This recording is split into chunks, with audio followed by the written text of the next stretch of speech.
పడతాయి. బైబిల్లో చాలా మంది యొక్క మనసులు ఎరగొట్టింది యేసుక్రీస్తు వారి యొక్క మాటలు. యేసు ఎవరో చూడాలని ఒక వ్యక్తి చేసినంట, మేడి చెట్టు ఎక్కి చూశాడు.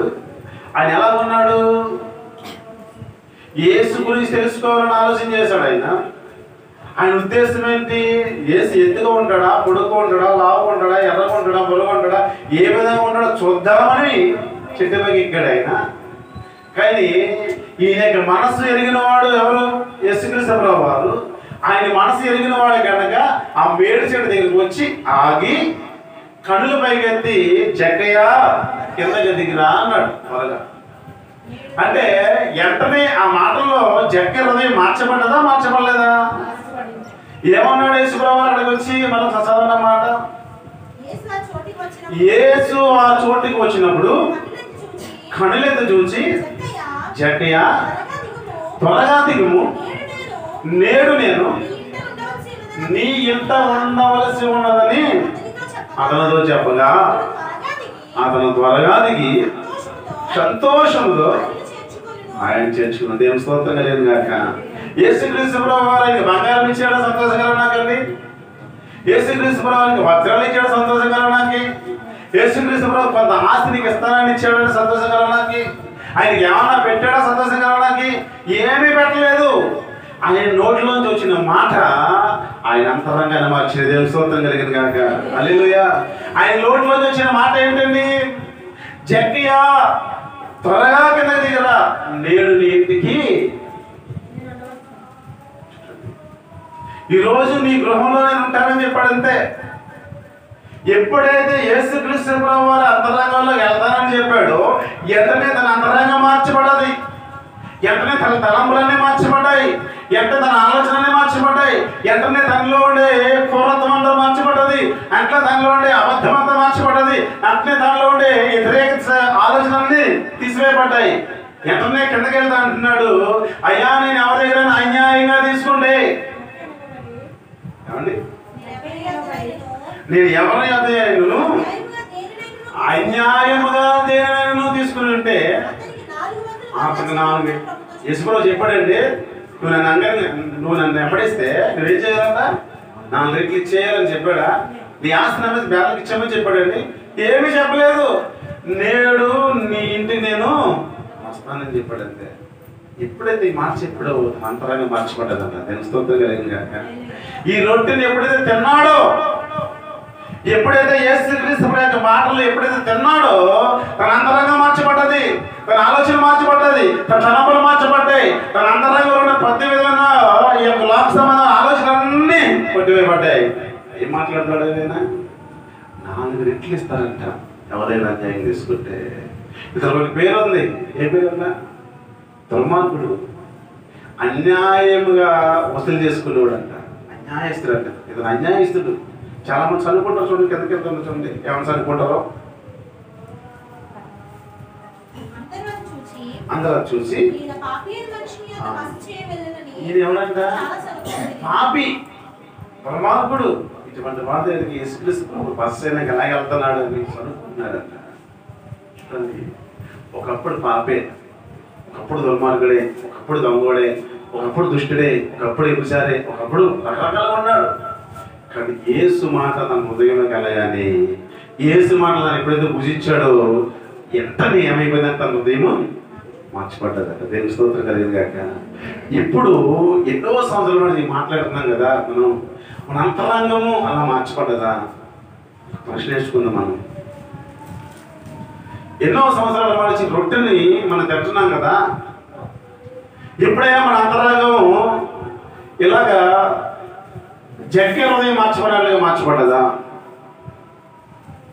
ఈయన కాదు, ఒక స్త్రీ దగ్గర కూడా ఆయన యేసుక్రీస్తు ప్రభువు వెళ్ళినప్పుడు మెట్ట మధ్యాహ్నం 12 గంటలకు మాట్లాడతాడు. అమ్మా నా దాహం వేస్తుంది, నీళ్ళిస్తావా అని అంటే, నీళ్ళిస్తానని చెప్పు, నువ్వు సమరయుడు, నేనేమో నువ్వు యూదుడు, నేను సమరయ స్త్రీని, నా నీళ్ళు తాకూడదని చెప్తే, నిజమే నువ్వు ఇచ్చే నీళ్ళు తాకూడదు, కానీ నేను ఇచ్చే నీళ్ళు తాగితే ఎన్నడికి నీ దాహం ఏదో చెప్పగానే వెంటనే హృదయం ఏం కలిగిందంట? మారు మనసు కలిగింది.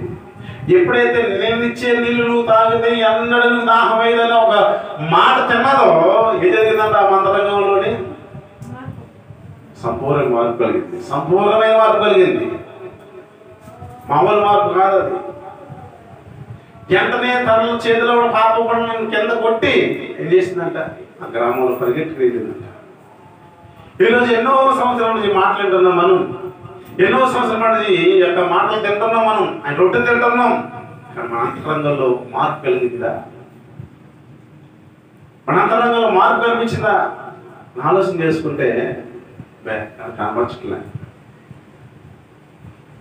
నిజంగా యేసుక్రీస్తు ప్రభువు యొక్క మాటలు మనం తింటే మన జీవంలో మార్పు వస్తుందట.